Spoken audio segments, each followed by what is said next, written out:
જંબુસર તાલુકાના સારોટ ગામના વાટા વિસ્તારના દેવી પૂજક સમાજના લોકોનો ટેમ્પો આજે નોબાર ગામની નજીક અકસ્માતગ્રસ્ત થયો હતો।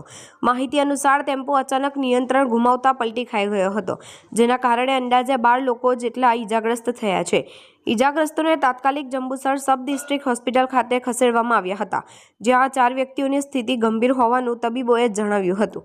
અકસ્માતની જાણ થતાં જ જંબુસર પોલીસ મથકના અધિકારીઓ અને સ્થાનિક પોલીસ અધિક્ષક ઘટના સ્થળે દોડી ગયા હતા। ઘટના સ્થળે મોટી સંખ્યામાં લોકો ભેગા થઈ ગયા હતા। પ્રાથમિક માહિતી અનુસાર અકસ્માતનું કારણ ડ્રાઈવરનું નિયંત્રણ ગુમાવ્યું હોવાનો અંદાજો લગાવવામાં આવ્યો।